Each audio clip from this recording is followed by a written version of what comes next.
नमस्कार दोस्तों, चलिए आज सुनते हैं ब्राम स्टोकर द्वारा लिखित ड्रैकुला उपन्यास के हिंदी रूपांतरण का दूसरा भाग, यानी जोनाथन हॉरकर की डायरी का दूसरा पन्ना, मेरी जुबानी। मैं और बगी का ड्राइवर बोरगा दर्रे में प्रवेश कर चुके थे। अचानक ही मुझे काफी ठंडक का एहसास हुआ और ड्राइवर के होते हुए भी मुझे अकेलापन सताने लगा। ऐसा लगता था कि ड्राइवर ने बिना कहे ही मेरी अवस्था को पहचान लिया था। उसने कहा कि काउंट ने मुझे आपका पूरा ध्यान रखने के लिए कहा है। रात बहुत ठंडी है, सीट के नीचे आड़ू की ब्रांडी रखी है, अगर चाहो तो ले सकते हो। और अचानक ही मेरे कंधों पर एक लबादा गिरा, जिससे मेरे शरीर में गर्मी का प्रवाह बढ़ गया। बग्गी सीधी चल रही थी।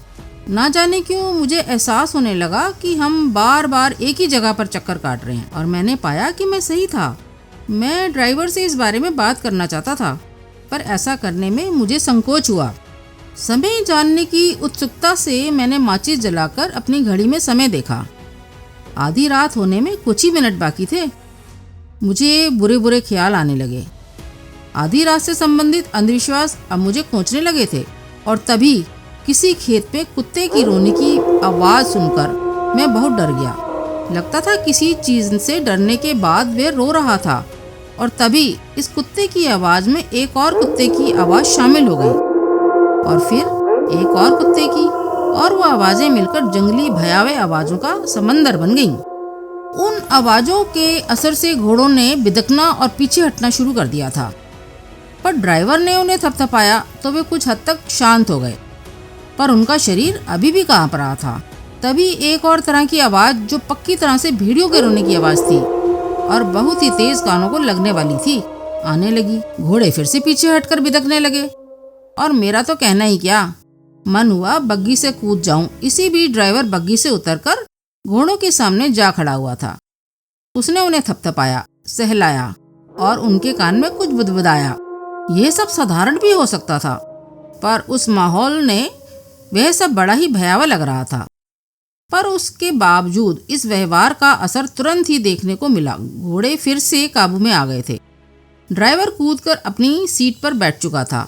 उसने घोड़ों की लगाम फटकारी और हम बड़ी ही तेज रफ्तार से आगे बढ़ चले। आगे जाकर वे एक पतली सड़क पर मुड़ गया, जो दाईं तरफ की ओर मुड़ रही थी। मैंने देखने की कोशिश की तो पता चला कि हम एक सुरंग से होकर गुजर रहे हैं। जल्दी ही हम उस सुरंग से बाहर आ गए। पेड़ों की डालियां आपस में टकराने के कारण तीखा शोर कर रही थी। हवा की आवाज़ सीटियां बजा रही थी।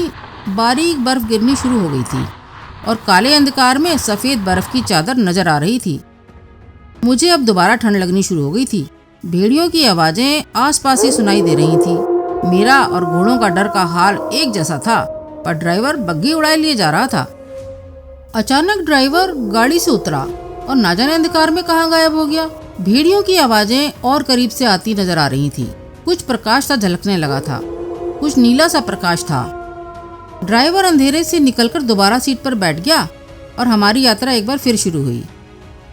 भेड़ियों की आवाजें हमारे साथ साथ चल रही थी, और एक बार फिर ड्राइवर ने बग्गी रोकी और अंधकार में फिर कहीं गायब हो गया। अब कुछ कुछ दिखाई देने लगा था।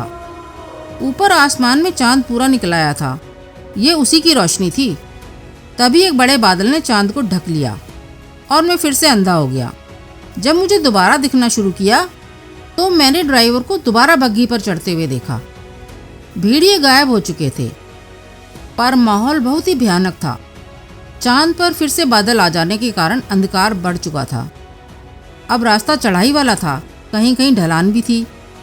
मैंने फिर आंखें फाड़कर देखने की कोशिश की तो देखा कि हमारी बग्गी एक टूटे फूटे महल में दाखिल हो रही थी, जो पूरी तरह से अंधकार में डूबा हुआ था। बग्गी के रुकने पर ड्राइवर कूद के नीचे उतरा। जब उसने मेरा हाथ पकड़कर नीचे उतारा तो उसके लोहे जैसे शिकंजे को मैंने दोबारा महसूस किया। उसने मेरा सामान उतारकर मेरे पास ही रख दिया। मैंने पाया कि मेरे सामने एक बहुत बड़ा व पुराना दरवाज़ा है, जैसे कि अक्सर किलों के होते हैं। उस पर पुरानी नक्काशी हुई हुई थी, बड़ी बड़ी कीलें जड़ी हुई थी। मैं अभी स्तब्ध ही खड़ा था तो देखा ड्राइवर बग्गी समेत अंधकार में गायब हो चुका था। मैं सन्नाटे में वहीं खड़ा था। दरवाजे पर कोई घंटी नहीं थी, ना ही कोई कुंडी जिसे खटकाया जा सके। मेरे अंदर डर और शक दोनों बढ़ते जा रहे थे। मेरा मन मुझे कह रहा था कि मैं पक्का किसी गलत जगह और भयानक लोगों के बीच आ गया हूँ। मैंने अपनी आंखें मली और हाथ पर चिकोटी काटी ताकि मैं जागृत रह सकूं। मैं सचमुच में कारपेंथियन पहाड़ियों के बीचों बीच आ चुका था। अब धैर्य रखने के अलावा और कोई चारा ना था। तभी अचानक मुझे विशाल दरवाजे के पीछे से भारी कदमों की आवाज़ मिली। अब कुछ लाइट हुई और दरवाजे के अंदर से चाबी घूमने की आवाज़ आई। विशाल दरवाज़ा अंदर की ओर खुल गया।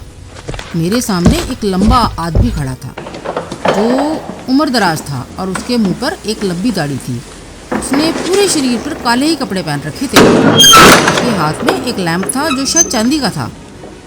उस आदमी ने मुझे अंदर आने का इशारा किया। वे बेहतरीन अंग्रेजी बोल रहा था पर लहजा बहुत ही अजीब था। वे बोला, मेरे मकान में आपका स्वागत है। मैं अभी तक बाहर ही खड़ा था और मैंने जैसे ही अपना कदम अंदर रखा उसने आगे बढ़कर मेरा हाथ थाम लिया। हाथ बर्फ की तरह ठंडा था। स्पष्ट शब्दों में कहूँ तो किसी मुर्दे का हाथ था, पर बिजली की शक्ति से भरा हुआ। उसके हाथ के स्पर्श को मैंने ड्राइवर के हाथ के समान ही पाया। मुझे संदेह हुआ कि कहीं ये वही शख्स तो नहीं है। मैंने स्पष्ट करने के लिए पूछा, काउंट ड्रैकुला? उसने बड़े ही अदब से झुककर कहा कि मैं ड्रैकुला हूँ और आपका तहे दिल से अपने घर में स्वागत करता हूँ मिस्टर हॉकर। हवा बहुत ही ठंडी है। आप थके हुए ही लगते हैं और भूख भी लगी होगी। वे मेरा सामान भी अंदर रख चुका था। उसने कहा कि मेरे आदमी देर रात हो जाने के कारण उपस्थित नहीं है। वे मुझे और मेरे सामान को लेकर गलियारे और फिर चौड़ी सीढ़ियों से होता हुआ ऊपर ले गया। हम फिर एक दरवाजे के आगे रुके। दरवाज़ा खुला और मुझे कुछ शांति की प्राप्ति हुई क्योंकि कमरे में काफ़ी उजाला था। एक कुर्सी और एक मेज भी थी जिस पर खाना सजा हुआ था। फायरप्लेस या आतिशदान में लकड़ी के बड़े बड़े लट्ठे लगे हुए थे जिनमें आग जल रही थी। काउंट ने मेरा सामान वहीं रख दिया और एक और दरवाजे को खोला। उस कमरे में कोई भी खिड़की या रोशनदान नहीं था। ये एक रात्रि विश्राम का कमरा था जो पूरी तरह से गर्म और आरामदायक दिख रहा था। उसने आगे कहा कि क्योंकि मैं सफ़र से आया हूँ इसलिए अपने को तरोताज़ा कर लेना चाहिए। इसके लिए नहाने का कमरा साथ में ही है। वहाँ सब तरह का प्रसाधन उपलब्ध है। और उसने आगे कहा कि तैयार होकर अब भोजन के कक्ष में आ जाएं। और वह दरवाज़ा बंद करके चला गया। उसके जाने के बाद मुझे कुछ संतोष हुआ कि चलो सब कुछ ठीक ही है। मैंने पाया कि भूख से मेरी आंतें कुलबुला रही थी। मैं जल्दी से तैयार होकर भोजन के कक्ष में पहुंच गया। मेरे मेज़बान ने एक बार और मेरा स्वागत किया और भोजन की मेज़ की तरफ इशारा करके कहा कि आपका भोजन तैयार है, प्लीज़ आप भोजन कीजिए और मुझे साथ ना दे पाने के लिए माफ़ कीजिए क्योंकि मैं अपना रात्रि का भोजन कर चुका हूँ। जब मैं भोजन कर रहा था तो काउंट मेरे से मेरे सफ़र के बारे में बातें करता रहा। भोजन समाप्त करके मैंने काउंट को ध्यान से देखा। वे सच में एक बहुत मजबूत और विलक्षण रंग रूप का मालिक था। बाल घने थे, कनपटी के बाल चौड़े थे, दांत पहने व होंठ लाल थे, कान ऊपर से नुकीले थे। खिड़की के बाहर सूरज के निकलने से पहले की हल्की सफ़ेदी आ गई थी। घाटी में अभी भी भेड़ियों की गुर्राहट की आवाज़ें आ रही थीं। काउंट उठा और बोला कि आप थक गए हो, अब आप आराम करें। मुझे आज कहीं जाना है, दोपहर तक मैं बाहर ही रहूँगा। उसके निर्देश के अनुसार मैं उठा और उठकर शयन कक्ष में चला गया। 7 मई सुबह का वक्त। पिछले घंटों मैंने खूब आराम किया। मैं उठा और तैयार होकर भोजन के कक्ष में गया। वहाँ एक कार्ड मिला जिस पर लिखा हुआ था, मेरा इंतज़ार मत करना, डी। तो मैं बैठ गया और खाने का मज़ा लेने लगा। खाना कुछ ठंडा था पर कॉफ़ी गर्म थी क्योंकि वे धीमी आंच पर चूल्हे पर रखी हुई थी। मैंने पाया वहाँ कोई नौकर चाकर भी नहीं था। मैं वहाँ बैठकर कमरे में रखी बेशकीमती सामान को जांचता रहा। मन तो था कि पूरे महल में एक बार घूम सकता, पर काउंट की इजाज़त के बिना घूमना सही नहीं लगा। कमरे का एक तरफ का दरवाज़ा खोलने से वे खुल गया। वहाँ एक लाइब्रेरी थी। अभी मैं किताबें देख ही रहा था कि दरवाज़ा खुला और काउंट ने प्रवेश किया। उसने मेरा अभिवादन किया और बोला कि मुझे यकीन है कि यहाँ आपकी पसंद की अच्छी किताबें मिलेंगी। उसने आगे कहा कि ये किताबें मेरी सबसे अच्छी दोस्त हैं। इनके द्वारा ही मैं आपके महान इंग्लैंड को जान पाया हूँ। मैं आपकी संस्कृति से रूबरू होना चाहता हूँ। मैंने काउंट की प्रशंसा की कि वे बेहतरीन अंग्रेजी बोलते हैं। उसने मेरा शुक्रिया कहा और आगे कहा कि आप यहाँ सिर्फ मुझे लंदन की प्रॉपर्टी के बारे में ही सब कुछ बताने नहीं आए हैं, बल्कि मुझे भरोसा है कि आप कुछ दिन यहाँ मेरे साथ रहेंगे ताकि आपसे मैं अंग्रेजों वाला लहजा सीख सकूं। मुझे नहीं पता कि यह आदेश था या फिर निवेदन। काउंट ने आगे कहा कि आप बाकी महल में भी घूम सकते हैं, बस उन स्थानों को छोड़कर जिनके दरवाजों पर ताला लगा है, क्योंकि उसके पीछे भी कारण है। यहाँ पर आपको कुछ अजीब चीजें दिख सकती हैं, क्योंकि हमारे तौर तरीके आपके तौर तरीकों से अलग हैं। अब मैंने भी उससे पिछली रात यात्रा के दौरान हुए अजीब अनुभवों के बारे में पूछा। उसका मुख कुछ कठोर हुआ और फिर कुछ सामान्य। उसने मुझे बताया कि कल जो रात थी उसमें बुरी आत्माएं बहुत शक्तिशाली हो जाती हैं, तब वे अक्सर अपना रूप दिखाती हैं। और यह बोलते वक्त काउंट मुस्कुराया। उसके होंठ ऊपर तक खिंच गए, उसके लंबे पैने कीले उसके होठों से बाहर आ गए। अंत में उसने कहा कि चलो मुझे लंदन और इस मकान के बारे में बताइए जो आपने मेरे लिए खरीदा है। मैं भी उससे माफ़ी मांगते हुए अपने कमरे में प्रॉपर्टी के कागजात लेने चला गया। जब वापस लौटा तो काउंट ने लैंप जला दिए थे। मैंने उसके सामने टेबल पर सारे कागजात रख दिए और उसे विवरण समझाने लगा। मैंने पाया कि उसने उस प्रॉपर्टी के आसपास के लोगों के बारे में अच्छी खासी जानकारी हासिल कर रखी थी। जब मैं उसे प्रॉपर्टी की जानकारी दे चुका तो उसने कहा कि मुझे खुशी है कि यह एक पुराना और बड़ा मकान है, क्योंकि मैं ट्रांसिल्वानी खानदानी हूँ। मुझे बहुत चहल पहल, उल्लास, धूप और पानी की आवश्यकता नहीं है। मैं अब जवान भी नहीं हूँ और लोगों की मौत का मातम करते करते मुझे अब परछाइयाँ और साए ही पसंद आते हैं। उसके शब्द अलग थे और चेहरे के भाव अलग थे। उसकी मुस्कुराहट बड़ी शैतानी और खतरनाक लगती थी। उसने प्रॉपर्टी के सारे कागजात इकट्ठे करने का मुझे निर्देश दिया और इजाज़त लेकर बाहर चला गया। लगभग 1 घंटे बाद वो लौटा और उसने मुझे पढ़ते हुए देखा और बोला, हर वक्त काम नहीं, आपका खाना तैयार है। हम भोजन कक्ष में आ गए। मेज़ पर बेहतरीन खाना लगा हुआ था। इस बार फिर काउंट ने खाना बाहर खा लेने के लिए माफ़ी मांगी। मैं खाता रहा और काउंट मुझसे विभिन्न विषयों पर चर्चा करता रहा। खाने के बाद भी हम बातें करते रहे। मुझे आज नींद नहीं आ रही थी, क्योंकि कल रात को मैंने काफ़ी नींद ले ली थी। सुबह होने को ही थी। दूर कहीं मुर्गे की बांग की आवाज़ सुनाई दी। काउंट उछला। ओह, ये सुबह फिर आ गई। उसने जाने की इजाज़त मांगी और कमरा छोड़कर चला गया। मैं भी अनमना सा अपने कमरे में चला आया। 8 मई। मैं कुछ असहज और डरा हुआ हूँ, क्योंकि यहाँ कोई बात करने वाला ही नहीं था। कई बार मुझे लगा कि मेरे अलावा सच में यहाँ कोई नहीं है। मैं सोने चला गया, पर कुछ घंटे ही सो पाया। दाढ़ी बढ़ गई थी, सो दाढ़ी बनाने का शीशा कील पर लटकाकर दाढ़ी बनाना शुरू किया। अभी शुरू ही किया था कि किसी ने मेरे कंधे पर हाथ रखा। मैंने काउंट की आवाज़ सुनी। Good morning. शीशे में पीछे का दृश्य दिख रहा था, पर वहाँ कोई नहीं था। चौंकने के कारण मेरे गाल पर जरा सा कट लग गया था, जिस पर मेरा उस वक्त ध्यान ही नहीं गया। अब काउंट मेरे सामने था। मैंने उसे गुड मॉर्निंग कहा और अपने गाल के कट पर लगाने के लिए बैंडेज ढूंढने लगा। कट से खून बहकर ठुड्डी तक आ गया था। जैसे ही काउंट ने मेरा चेहरा देखा, उसकी आंखों में एक पागलपन वाला लालच झलकने लगा। उसने झपट कर मेरा गला पकड़ लिया। उसकी लाल पतली और ऊपर मुड़ी हुई जीभ बाहर निकल आई। मैं डरकर पीछे हटने लगा तो उसका हाथ मेरे गले में पड़ी हुई क्रॉस की माला से उलझ गया और वह सहम कर यह बोलता हुआ पीछे हट गया कि ध्यान से दाढ़ी बनाया करो। कुछ सहमता हुआ वह पीछे हट गया। क्रॉस को छूने के बाद उसमें आए परिवर्तन को देखकर मैं अचंभित रह गया था। अचानक उसने शीशा उठाया और उसे उठाकर खिड़की से बाहर फेंक दिया और बड़बड़ाता हुआ कमरे से बाहर निकल गया। मुझे कुछ समझ नहीं आया। मैंने दाढ़ी बनाने वाले डब्बे के निचले हिस्से में देखकर दाढ़ी बनाई, क्योंकि वह धातु का था। सब निपटाकर मैं खाने के कमरे में पहुंचा और काउंट को ना पाकर अकेले ही नाश्ता किया। वैसे भी मैंने काउंट को कभी खाना खाते नहीं देखा था। नाश्ते के बाद महल में घूमने के इरादे से मैं बाहर गलियारे में निकला। मैंने देखा कि महल एक भयानक खड्ड के किनारे पर बना हुआ है। पूरे महल में दरवाजे ही दरवाजे थे और सब पर ताले लगे हुए थे। खिड़कियों के अलावा महल से निकलने का कोई और रास्ता नहीं था। शायद महल एक कैद खाना था। और मैं अपने आप को एक कैदी के समान महसूस कर रहा था।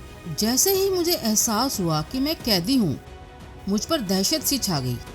मैं सीढ़ियों पर ऊपर नीचे भागने लगा और दरवाजों को खोलने के लिए झंझोड़ने लगा, पर जब थक गया तो बैठ गया, जैसे कि कोई चूहा चूहेदानी में फंस जाता है। मैंने अपने सर को थपथपाया, जैसे कि अपने आप को ही सांत्वना दे रहा हूँ। फिर मुझे लगा कि काउंट को बिना कुछ पूछे मुझे उस पर नजर रखनी होगी। तभी बड़े विशाल दरवाजे के खुलने की आवाज़ आई। मैं तुरंत समझ गया कि काउंट लौट आया है। मुझे उसको छिपकर देखना था। मैंने देखा कि वह मेरा बिस्तर बना रहा है। ये अजीब था। अब वह खाने की टेबल सजा रहा था। अगर ये सारे काम काउंट खुद कर रहा है तो जाहिर था कि यहाँ कोई नौकर चाकर नहीं है। अब मुझे यकीन हो गया था कि बग्घी का ड्राइवर भी ड्रैकुला ही था, जो हाथ लहरा लहरा कर भेड़ियों और घोड़ों को भी काबू कर रहा था।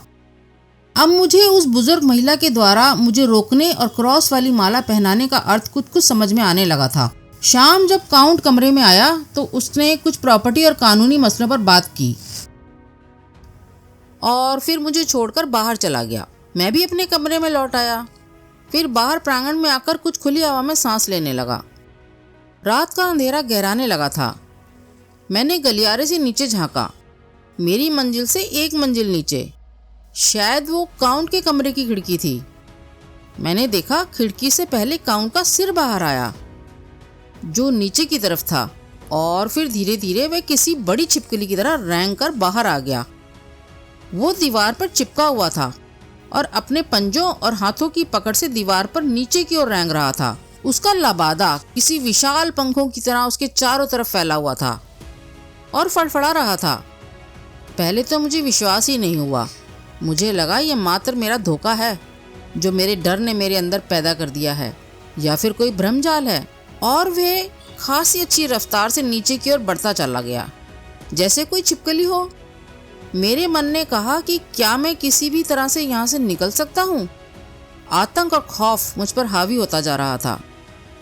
कुछ दिन बाद मैंने एक बार और काउंट को छिपकली की तरह किले की दीवार से नीचे रेंगते देखा और फिर वो नीचे खिड़की के अंदर रेंग गया। मैंने महसूस किया कि मुझे हिम्मत रखते हुए इसकी और तहकीकात करनी चाहिए। मैंने कैंडल जलाई और अलग अलग दरवाजों को खोलने की कोशिश करने लगा। सभी दरवाजों पर ताले लगे हुए थे। मैं नीचे हॉल की तरफ चल पड़ा। मैंने देखा कि कुछ छोटे छोटे कमरे खुले पड़े थे। उनमें पुराना सड़ा गला सामान, फर्नीचर धूल और जालों से अटा पड़ा था। आखिर में मुझे एक ऐसा दरवाज़ा मिला जो धक्का देने पर खुल गया और मैं कांपते कदमों से आने वाले खतरे को झेलने की तैयारी करता हुआ अंदर घुस गया।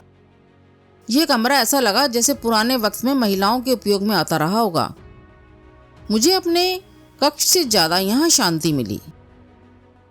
शायद मुझे लगा कि यहाँ मैं काउंट की आंखों से दूर हूँ। यहाँ एक पुरानी मेज पड़ी है। मैं वहीं बैठकर डायरी का अपना पन्ना शॉर्ट हैंड में लिख रहा हूँ। डायरी लिख चुका हूँ। काउंट की धमकी भरी चेतावनी किसी भी कमरे में ना जाने की मेरे मस्तिष्क में घूम रही है, पर मुझे अब कुछ शांति का एहसास हो रहा था। शायद मुझे नींद आ रही थी। मैंने इसी कमरे में रात गुजारने का निर्णय लिया। मैं लेट गया और सोने का उपक्रम करने लगा। शायद नींद गहरी आने लगी थी और मैं स्वप्न में था, या फिर ये वास्तविकता थी।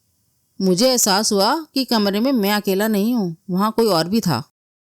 मुझे आश्चर्य हुआ कि मेरे सामने 3 जवान औरतें खड़ी थीं, जो देखने में शानदार थीं, पर अब मुझे विश्वास हो गया कि मैं स्वप्न ही देख रहा था, क्योंकि उन तीनों की कोई भी छाया जमीन पर नहीं पड़ रही थी। उनकी बड़ी बड़ी आंखें चांदनी में कुछ लाल सी लग रही थीं। तीनों के दांत सफ़ेद और बहुत ही चमकदार थे। होंठ सुर्ख लाल और बड़े ही कामुक लग रहे थे। वे तीनों युवतियाँ मुझे अपनी ओर आकर्षित कर रही थीं। मैंने देखकर पाने की लालसा करने लगा। उनकी हंसी बहुत ही सुरीली थी। ऐसा लगता था जो मेरे मन में चल रहा है वही उनके मन में भी चल रहा था।